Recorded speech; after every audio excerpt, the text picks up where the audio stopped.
Bienvenue dans le podcast à contre-courant, le podcast des mères audacieuses, le rendez-vous inspirant qui met en lumière des femmes et des hommes qui ont choisi de redéfinir leur trajectoire, de créer leur propre voie et de conquérir leur indépendance.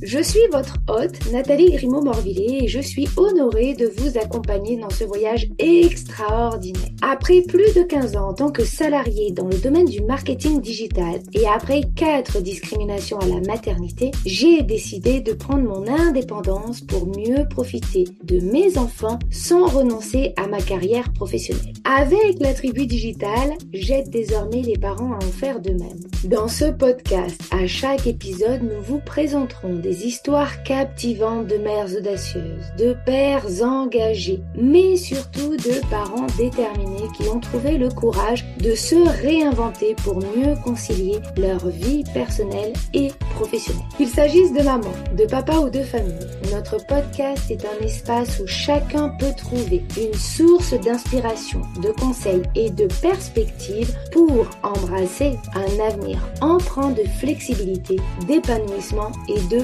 conciliation ainsi que de succès. Si vous êtes à la recherche de nouvelles manières de penser et ou de travailler ou encore d'astuces, c'est le podcast qu'il vous faut. Prenez dès à présent votre boisson préférée et c'est parti. Retrouvons-nous dans le nouvel épisode du jour. Bonjour à toutes et à tous. Aujourd'hui, nous allons explorer une histoire de transformation professionnelle inspirante qui nous emmène de la salle de classe à la gestion des réseaux sociaux grâce à notre nouvelle invitée, Morgane. Bonjour Morgane, comment vas-tu?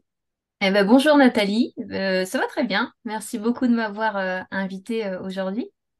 Avec plaisir. Alors, avant de rentrer justement dans ce vif sujet de la salle de classe à la gestion des réseaux sociaux, est-ce que tu peux te présenter à celles et ceux qui nous écoutent?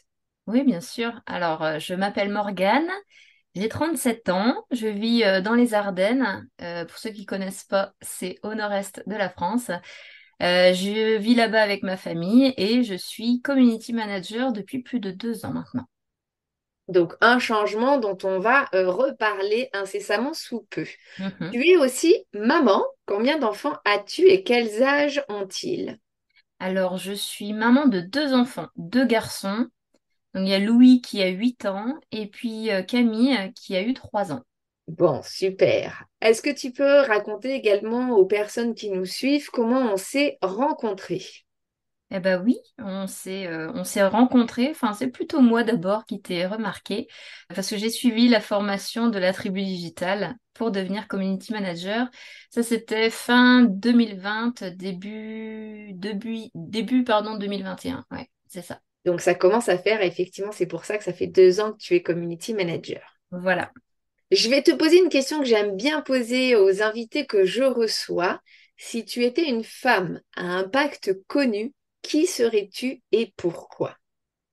Oh, alors, alors moi, alors je vais pas dire que je serais elle, mais en tout cas, j'aurais pas la prétention de dire que j'ai sa force de caractère, hein. Mais tout de suite, je pense à Frida Kahlo. Ok. Pour ceux qui connaissent pas, elle est peintre, elle est du Mexique. On la voit régulièrement, son autoportrait sur les coussins, sur les sacs maintenant. Mais c'est vrai que ce qu'on connaît moins de chez elle, c'est tout son engagement qu'elle a mis à travers sa peinture pour dénoncer les injustices faites aux femmes. Et Hmm. puis elle a eu une vie difficile, très mouvementée. Donc voilà, pour moi, c'est un bel exemple de résilience et c'est un très beau modèle pour les femmes. Bon, super. Effectivement, c'est une personne qu'on connaît bien, en tout cas visuellement, comme tu le dis, qu'on connaît moins sur tout ce qu'elle a pu, enfin tout son engagement auprès des femmes et qui a permis, en tout cas à certaines, de pouvoir évoluer, notamment en fait au Mexique. Mm, c'est ça.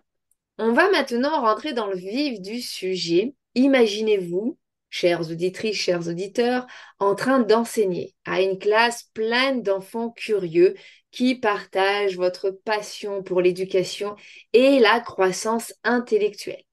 C'est le rêve de nombreux enseignants. Mais lorsque les valeurs ou la vision ne sont plus alignées, il est parfois nécessaire de changer de voie. c'est justement ce qui t'est arrivé. Et est-ce que tu peux nous raconter, Morgane, pourquoi tu as décidé de changer de voie pour passer de professeur des écoles à entrepreneuse dans le domaine du marketing digital? Oui, bien sûr. Alors, tu vois, quand j'étais petite, quand on me posait la question, tu voudras faire quoi plus tard? Et ben moi, je répondais forcément maîtresse. Et cette décision, je l'ai prise quand j'étais enfant. Et ensuite, j'ai suivi mon cursus scolaire pour atteindre mon objectif et devenir maîtresse. Je me suis jamais posé la question de et si je faisais autre chose de ma vie? En fait, ça a toujours été ça. Donc voilà, j'ai enseigné pendant presque 15 ans, de la petite section jusqu'au CM2, et j'ai vraiment adoré mon métier, hein. J'avais un bon contact avec mes élèves, de bonnes relations. J'ai toujours aimé participer au travail avec mes collègues. C'était hyper chouette et hyper prenant.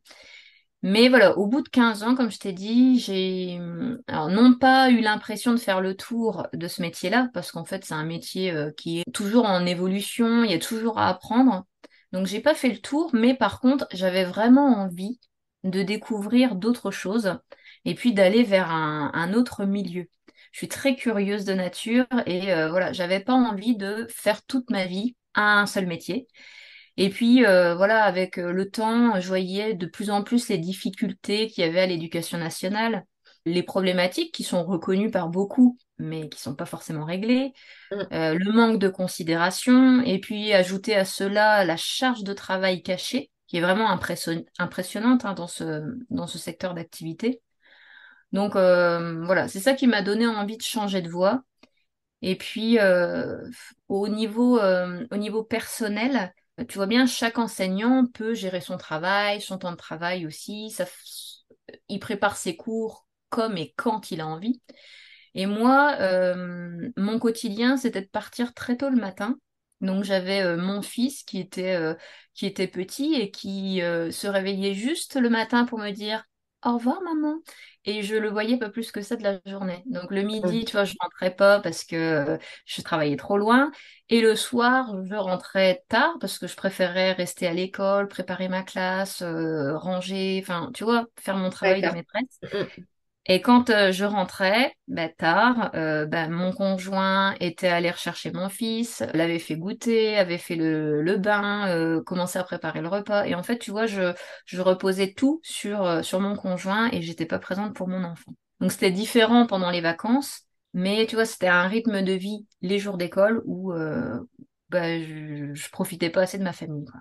Mm. Mm. Donc voilà, je m'étais promis le jour où je tomberai enceinte, ça sera le déclic pour changer de voie et puis mieux profiter de mes enfants. Et donc voilà, ça c'est ce qui est arrivé après.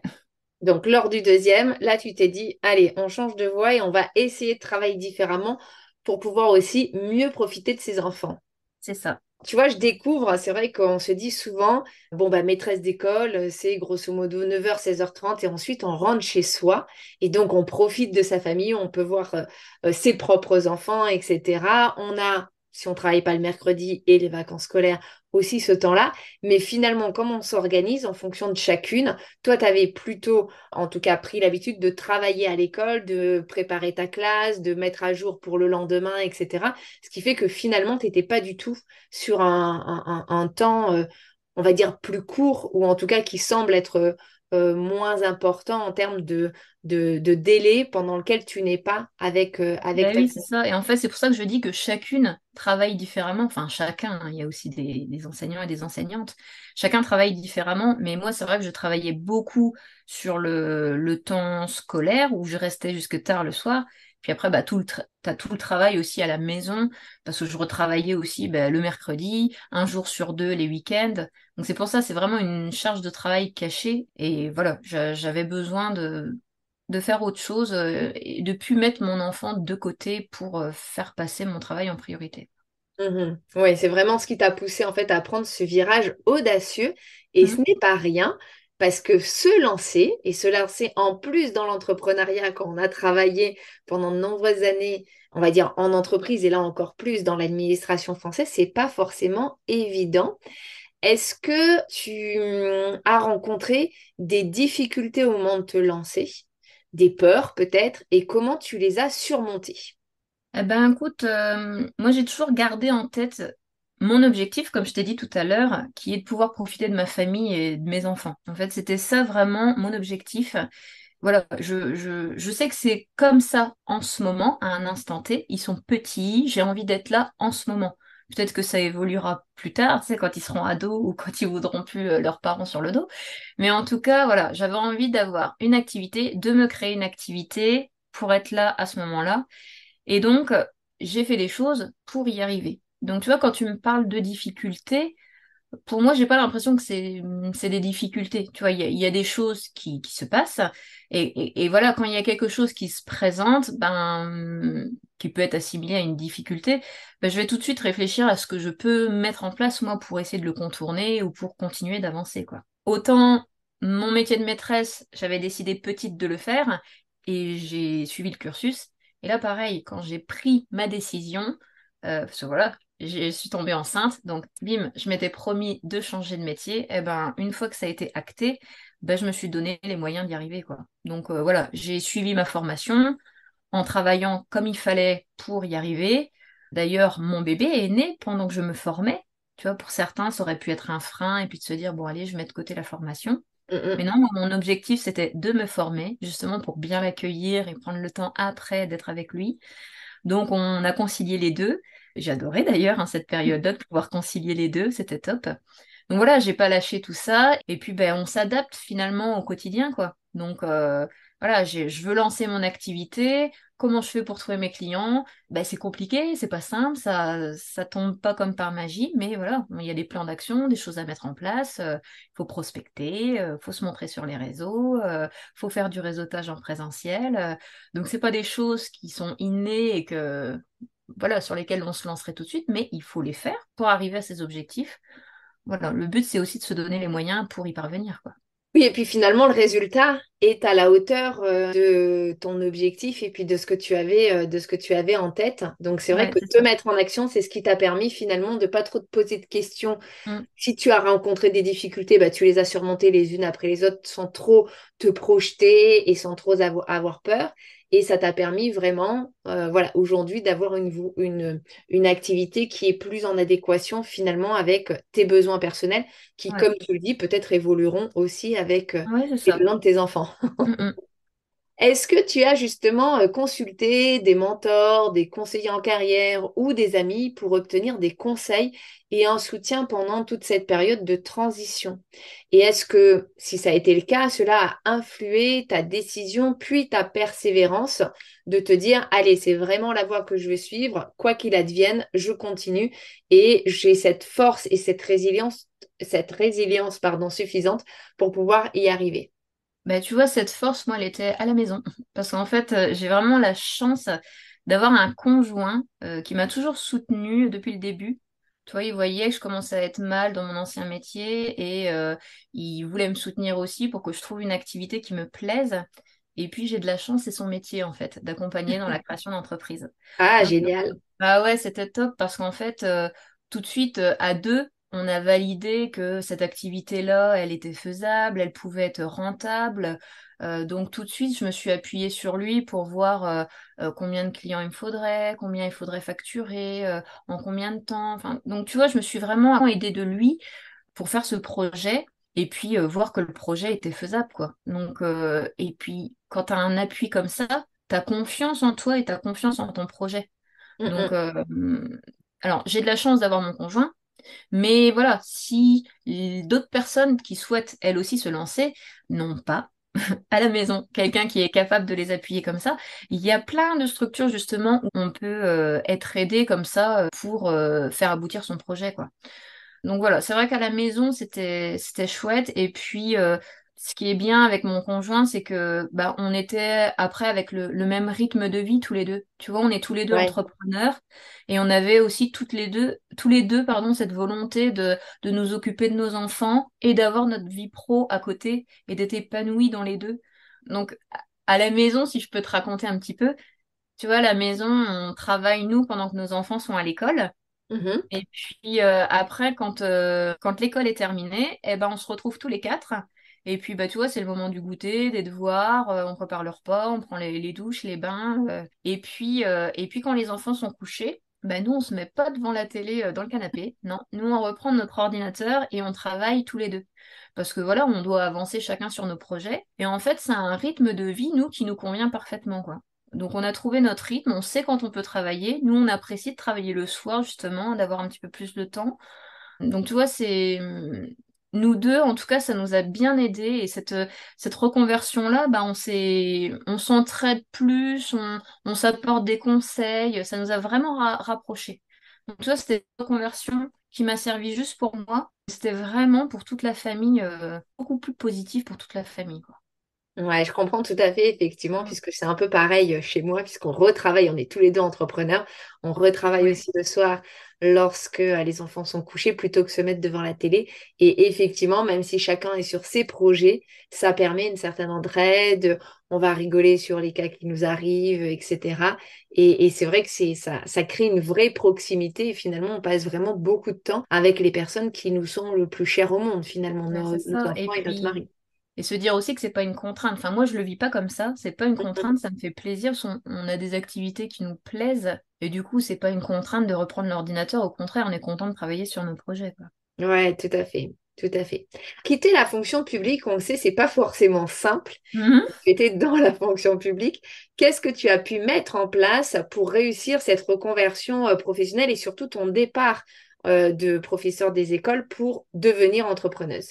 Ouais, ben, tu vois, quand j'ai pris ma décision, ben, j'ai rien caché. Tu vois, j'ai tout annoncé à mon inspection.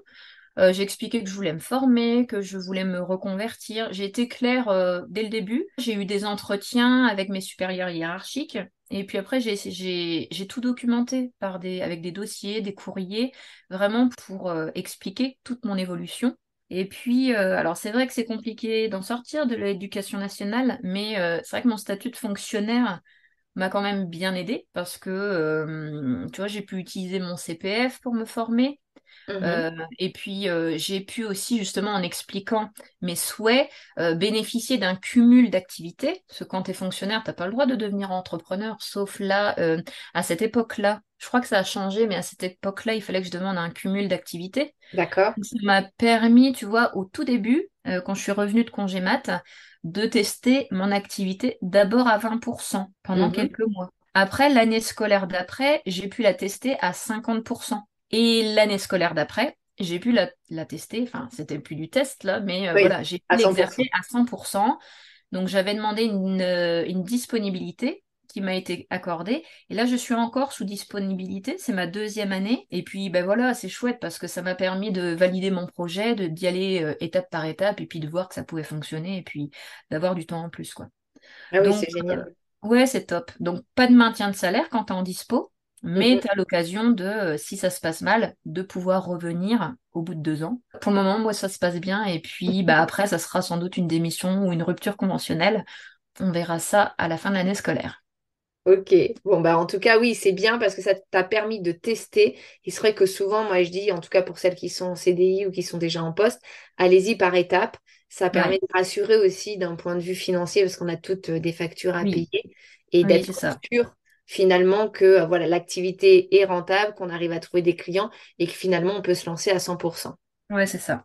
Alors maintenant, tu as quand même du recul sur ton activité d'entrepreneuse. Quels seraient les conseils que tu donnerais à quelqu'un qui se trouve dans la même situation dans laquelle tu étais donc à l'époque et qui hésite à faire ce saut vers une nouvelle carrière? Mhm. Ben, ça, c'est. Je me suis souvent retrouvée avec des personnes justement qui m'enviaient de me lancer. Mais eux qui n'osaient pas, mais en fait, quand tu leur demandes vraiment pourquoi est-ce qu'ils ont envie de cette reconversion, pourquoi ils veulent se lancer, ben, il n'y a pas vraiment de réponse derrière. C'est juste peut-être se dire l'herbe est plus verte ailleurs. Mais donc, moi, je pense qu'il faut vraiment avoir en tête son pourquoi. Pourquoi est-ce qu'on a envie de se lancer? Pourquoi on a envie de changer de voie? Et puis après, garder ça en tête, hein. Tu vois, moi, c'était passer plus de temps avec mes enfants pendant qu'ils sont petits. Et en fait, ça t'aide à aller de l'avant parce qu'en fait, tu as ton objectif et tu sais pourquoi tu dois faire tes actions, quoi. Tu gardes ça en tête et en fait, tu restes focus dessus, quoi. Et puis, c'est vrai qu'aujourd'hui, tu vois, si t'es pas bien dans ton activité ou si tu as envie de faire autre chose, si, voilà, si tu aspires à quelque chose de meilleur, ben, je trouve qu'actuellement, on a quand même des possibilités de formation, de monter en compétences assez facilement. Ça, avec les formations en ligne ou même les podcasts ou le contenu qu'il peut y avoir sur les réseaux sociaux, sur les blogs, etc. On peut monter en compétences très facilement, tu sais, avec des vidéos en ligne, beaucoup d'écrits, des bouquins. Donc voilà, si on a un projet, on se reconnecte à son pourquoi je veux faire ça, comment je peux y arriver. Et puis voilà, il faut aussi bien étudier la faisabilité de son projet. Et donc, comme je t'ai dit, hein, il y a des structures qui existent qui permettent de conseiller les porteurs de projets. Donc voilà, il faut sortir de chez soi, les discuter et puis se faire aider, quoi. Mm. Ouais, c'est clair, effectivement. Et il faut surtout savoir pourquoi. C'est pas juste, ah ben ça va être sympa, je vais rester chez moi, Non, il faut par aller un peu plus exemple. loin que ça.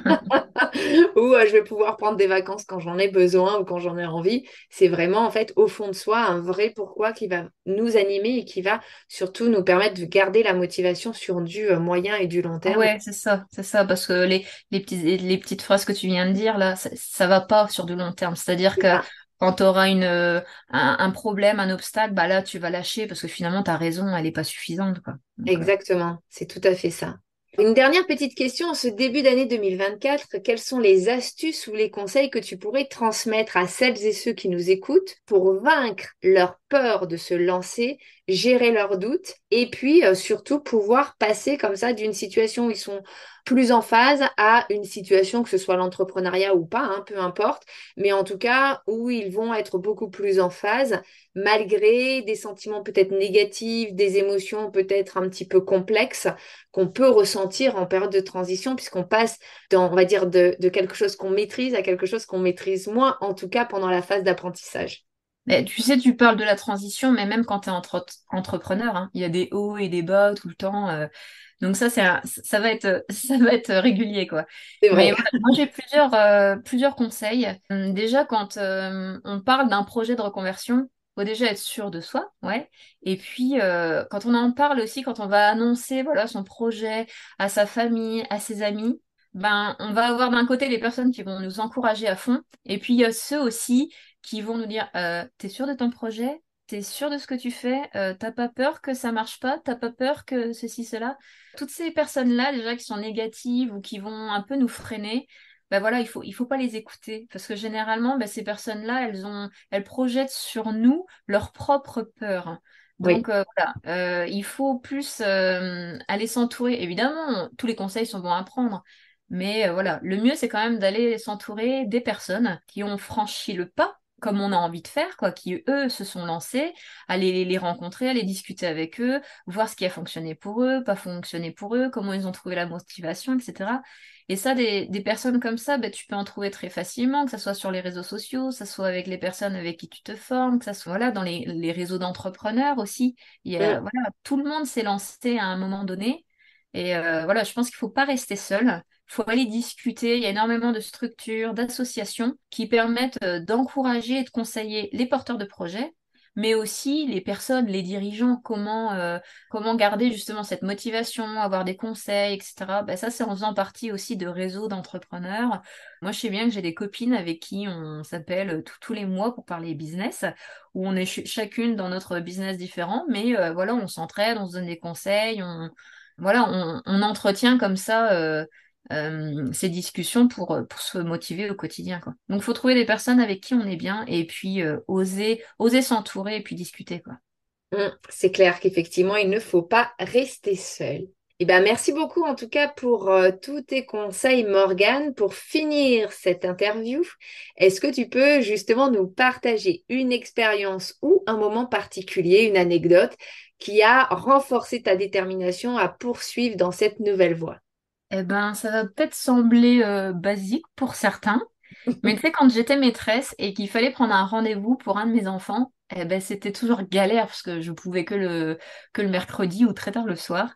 Et là, maintenant, de pouvoir avoir du temps pour moi et de gérer mon temps de travail comme je le veux, bah, moi, ça m'a changé la vie, tu vois, de pouvoir être plus flexible, de pouvoir gérer mon temps de travail comme je le veux, c'est-à-dire pouvoir travailler le soir parce que je suis plus productive le soir ou si le matin, ben voilà, je suis pas très en forme, ben, je vais faire des tâches un petit peu plus light. Tu vois, de pouvoir moduler mon temps de travail, ben moi, ça m'a changé la vie. Ouais, c'est quelque chose qui m'a, quand je me suis reconvertie, qui m'a vraiment plu. Et c'est vrai qu'en en discutant avec les autres entrepreneurs, c'est quelque chose d'assez, voilà, c'est quelque chose qu'on retrouve chez beaucoup de personnes. Mm. Ouais, cette liberté, effectivement, ça veut pas dire qu'on va pas travailler, mais on va travailler différemment. Voilà. Et tu vas aller voir la maîtresse d'école à 16h30, et ben, tu peux le faire. T'as pas Ouais, c'est besoin de ça. poser une journée ou de négocier, de partir plus tôt avec Ouais, ou ton même, tu vois, manager. là, j'ai pu emmener chacun de mes enfants en sortie scolaire. Bah, ça, Ouais, forcément, avant, je ne pouvais jamais. Mais c'est là, de clair. se dire, je peux être présente là avec mes enfants. Et puis à côté, bah, mon travail à moi sera fait, puisque bah, je vais travailler un petit peu plus, soit un moment, soit un autre. Mais de pouvoir concilier les deux, franchement, c'est vrai que c'est magique. Oui, c'est clair. Je te comprends Mm. totalement. En tout cas, merci beaucoup pour ce partage dans lequel je me retrouve à 100%. Ben, merci à Merci toi. encore pour ta présence. Merci à toutes celles et tous ceux qui auront écouté cet épisode jusqu'au bout. Si vous avez aimé d'ailleurs cet épisode, n'hésitez pas à nous mettre un like, une étoile sur votre plateforme préférée pour continuer à nous encourager. Vous pouvez aussi nous laisser un commentaire ou même nous envoyer un mail directement à information@la-tribu-digital.fr. Nous serons ravis de pouvoir répondre à toutes vos questions ou même tout simplement vos commentaires. Je vous souhaite à chacune et à chacun une très belle journée, après-midi ou soirée et je vous retrouve la semaine prochaine pour un nouvel épisode. À très vite!